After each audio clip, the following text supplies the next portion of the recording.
This is a cubic meter of natural gas. At room temperature and standard pressure, it's invisible, just molecules bouncing around in space you could walk through without noticing.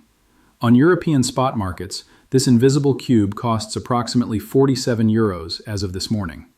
That sounds expensive until you realize that 3 years ago, the same cube cost 8 euros 50 cents. And 4 years before that, it cost 4 euros 20 cents. The price didn't rise because gas became scarcer in the ground. The geological reserves haven't changed. What changed is who controls the infrastructure that moves gas from where it exists to where it's needed. And on January 18, 2026, Vladimir Putin signed Federal Decree 2026-0031, formally annexing Russia's exclusive economic rights over 1.2 million square kilometers of Arctic continental shelf, an area containing an estimated 412 trillion cubic feet of natural gas, enough to supply Europe's total consumption for 47 years. The decree wasn't announced at a press conference. It was published at 11:30 p.m. Moscow time on a Saturday in the official government gazette with no accompanying statement. By the time European officials saw it Monday morning, Russian naval vessels had already established patrol perimeters around 3 previously disputed extraction zones. This is not a territorial claim. This is the completion of an energy encirclement that began with Nord Stream's destruction and ends with Europe having no viable path to gas supply independence for the next half-century. Here's what they're not telling you. The Arctic contains approximately 30% of the world's undiscovered natural gas reserves, according to the U.S. Geological Survey's Circumarctic Resource Appraisal. Of that, roughly 70% lies within areas that Russia has historically claimed but never formally annexed under international law. The distinction mattered when the Law of the Sea Convention governed Arctic resource rights and multinational cooperation seemed possible. It stopped mattering when the rules-based order collapsed and possession became the only law that counts. Russia's Arctic annexation covers 5 specific geological formations: the Stockman Field, the Leningradskoye Deposit, the Rusanovskoye Structure, the Pobeda Field, and the newly surveyed Vostok Arctic Formation discovered in 2024. Together, these formations contain proven and probable reserves exceeding 900 trillion cubic feet, more than Qatar, Iran, and Turkmenistan combined. Gazprom's internal planning documents, leaked to the Financial Times in November 2025, show a production timeline that treats these reserves as already operational. By 2029, Arctic extraction is projected to replace 60% of the production capacity that Russia lost when European markets closed. By 2032, Arctic output will exceed Russia's entire pre-war export capacity. By 2035, Russia will control more extractable natural gas than any nation has ever controlled in human history. At 6:15 a.m. Moscow time on January 19th, the icebreaker Arktika, the world's largest nuclear-powered surface vessel, departed Murmansk with a convoy of support ships and what satellite imagery identified as mobile drilling platforms. The convoy's heading pointed directly toward the Stockman Field, 550 kilometers north of the Kola Peninsula, in waters that Norway had claimed overlapped with its continental shelf extension. Oslo filed a diplomatic protest within 24 hours. Moscow's response, delivered through the Foreign Ministry's official channel, consisted of a single sentence: "The Russian Federation does not recognize claims to Russian sovereign territory by foreign states." This is the language of a nation that has stopped pretending international law applies to its actions.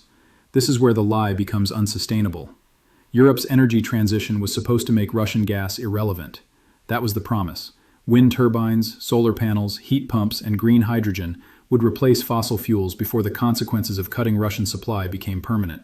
The European Commission's Repower EU plan, published in May 2022, projected complete independence from Russian gas by 2030. That projection assumed construction timelines that have not been met, permitting processes that have not accelerated, and grid infrastructure that has not been built.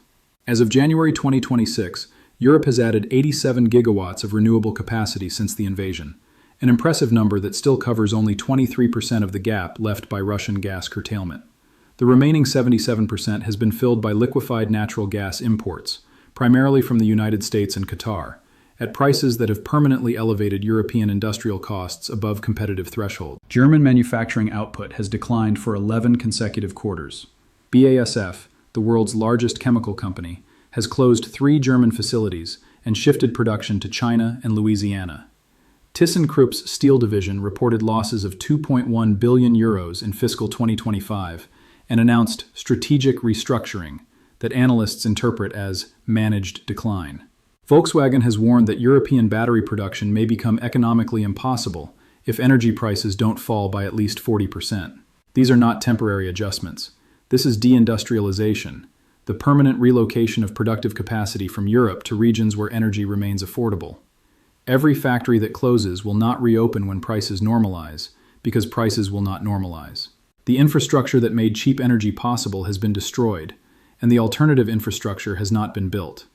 Russia's Arctic annexation ensures it never will be. When institutions do this, they're not managing risk, they're containing disaster. On January 20th, 2026, the European Commission convened an emergency session of the Energy Council, the first such session since the immediate aftermath of the 2022 invasion. No public statement was issued, but the meeting ran for 14 hours, ending at 2:30 a.m. Brussels time. Sources present described the atmosphere as funeral-like. The mathematics discussed in that room are simple and brutal. Europe currently imports 340 billion cubic meters of natural gas annually. Of that, approximately 40% comes from Norway, 25% from North Africa, and 35% from LNG terminals receiving shipments from the United States, Qatar, and Australia. Russia's share, which was 45% before the invasion, has fallen to approximately 8%, small volumes still flowing through the Turk Stream pipeline, and various gray market arrangements that European governments prefer not to acknowledge. Replacing that remaining 8% is achievable. Replacing Norwegian supply, if Norway reduces exports to meet its own transition commitments, is not. Replacing LNG supply if Asian buyers outcompete European buyers is not. And developing alternative sources fast enough to matter is not. The Energy Council's classified briefing included projections from the International Energy Agency showing European gas demand through 2040. Even under aggressive transition scenarios, demand falls only to 180 billion cubic meters, still more than half of current consumption. Under realistic scenarios that account for industrial demand, heating requirements, and backup generation for intermittent renewables, demand remains above 250 billion cubic meters indefinitely. There is no scenario in which Europe achieves energy independence without either dramatically reducing living standards or accessing new gas supplies at prices that don't destroy industrial competitiveness. Russia's Arctic annexation eliminates the second option by consolidating control over the only reserves large enough to matter. Less than 36 months remain before Russia's Arctic extraction reaches volumes sufficient to influence global pricing. Once that production comes online, Russia regains the market power it supposedly lost when Europe stopped buying. The gas will flow to China, India, and any European nation willing to break sanctions. The price discipline that non-Russian supply was supposed to provide disappears, and Europe returns to strategic dependency, not through pipelines this time, but through market forces that no policy can override.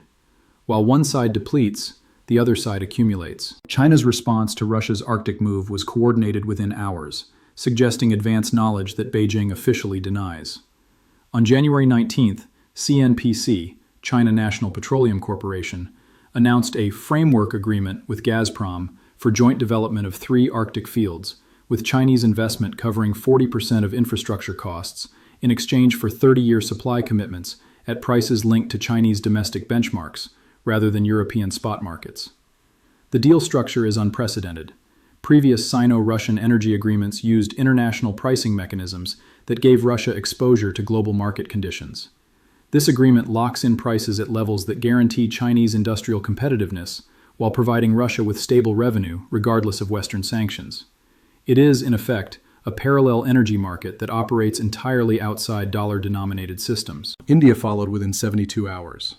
ONGC Videsh, India's state-owned international oil and gas company, signed a memorandum of understanding for Arctic LNG development, including transshipment facilities that would allow Russian gas to reach South Asian markets through the Northern Sea Route, a shipping lane that climate change has made navigable for 6 months per year. The Northern Sea Route cuts transit time from Arctic production to Asian markets by 40% compared to traditional passages through Suez. Russia has invested $28 billion in icebreaker capacity and port infrastructure along the route since 2020. That investment, which Western analysts dismissed as vanity spending, now reveals its strategic purpose. Russia can supply Asia with Arctic gas more efficiently than any competitor. By 2030, the China-India corridor will absorb more Russian gas exports than Europe consumed at the peak of dependency. The customer base that Europe thought it was denying Russia has already been replaced. The leverage that European sanctions were supposed to create has evaporated, and the Arctic reserves that might have supplied a diversified global market will instead supply an axis of nations that have explicitly rejected Western energy architecture. This is not about one pipeline or one gas field. This is about the emergence of a parallel energy system that exists outside Western financial control, and the realization that Europe is trapped outside it with no way back in. The mathematics of the trap are now inescapable. Europe's strategic options have collapsed to three, and all three lead to the same destination. Option 1. Negotiate with Russia. Reopen gas trade, lift sanctions, and accept whatever security conditions Putin demands in exchange for supply. This option is politically impossible for any European leader who wants to remain in office, and would deliver leverage to Moscow that makes the pre-war dependency look modest by comparison. Reopened trade would not restore 2021 prices. It would establish new prices that reflect Russia's enhanced market position. Option 2. Accelerate the transition.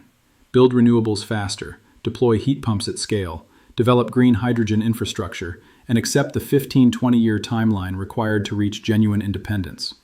This option requires sustained public investment exceeding 3 trillion euros, industrial electricity prices that remain elevated throughout the transition period, and political consensus that has not existed in any European nation since the war began. The transition is happening, but not fast enough to prevent the structural damage that elevated energy costs are already causing. Option 3. Find alternative gas. This requires either convincing Norway to increase production despite its own climate commitments, building LNG import capacity faster than Asian demand grows, or developing new production in regions that have shown no ability to deliver. East Mediterranean, Caspian, African unconventional. None of these sources can provide the volume required on the timeline needed at prices that preserve European competitiveness. The trap is that all three options require time that Europe doesn't have, and resources that elevated energy costs are depleting. Every year of €45 gas is a year of factory closures, a year of reduced investment, a year of skilled workers relocating to regions where industry still functions. The capacity to build the transition is being consumed by the costs of surviving without it. Russia's Arctic annexation didn't create this trap. The destruction of Nord Stream created it. The failure to build alternatives created it. The assumption that markets would provide created it. What the Arctic annexation does is close the escape hatch, eliminate the possibility that future Russian leadership might restore supply on acceptable terms, because future Russian supply will flow to customers who don't require acceptable terms. This is what a system looks like when the exit was bricked over while everyone was watching the entrance. The informed are not waiting for official announcements to understand what's happening. European natural gas futures for winter 2027 delivery have risen 34% since December, pricing in sustained scarcity that current spot prices don't yet reflect. The curve structure, where future delivery costs more than present delivery, signals market conviction that supply conditions will worsen, not improve. German Bund yields have decoupled from U.S. Treasury yields for the first time since the Eurozone debt crisis, reflecting investor assessment that European sovereign debt carries risks that American debt does not. The divergence is small, 47 basis points, but the direction is significant. Capital is beginning to price European decline as a structural condition rather than a cyclical challenge. Physical gold purchases at European dealers have increased 28% year over year, with the largest growth in Germany, Italy, and France. This is not investment behavior. This is insurance behavior. Citizens converting paper assets denominated in euros to physical assets that retain value regardless of currency devaluation or industrial collapse. The spread between paper gold contracts and physical delivery has widened to 3.8% on European exchanges, compared to 2.1% in New York and 1.9% in Shanghai. European buyers are paying a premium for atoms over digits because they no longer trust that digits will convert to atoms when conversion matters. Industrial electricity futures in Germany have reached levels that make aluminum smelting, silicon production, and chemical synthesis mathematically impossible at positive margins. These industries have not announced closures because announcing closures requires acknowledging that the closures are permanent. But the futures market has already priced the capacity as gone. The question is not whether Europe faces energy-driven deindustrialization. The question is, who understands that trajectory well enough to position for its consequences? 1.2 million square kilometers of Arctic seafloor, 412 trillion cubic feet of gas beneath the ice. A decree published at 11:30 p.m. on a Saturday while Europe slept, and a half-century of energy dependency locked in before anyone had time to object. This is not an energy policy. This is the cartographic completion of a siege that began when the pipelines exploded and ends when the last factory closes. Physics doesn't negotiate. Geology doesn't respect sanctions. And reality, eventually, asserts itself over every system that assumed energy would always flow to those who could pay. The divergence between Europe's transition plans and Europe's physical energy supply has begun. What happens next is not prediction. It's 412 trillion cubic feet of gas that will never warm a European home.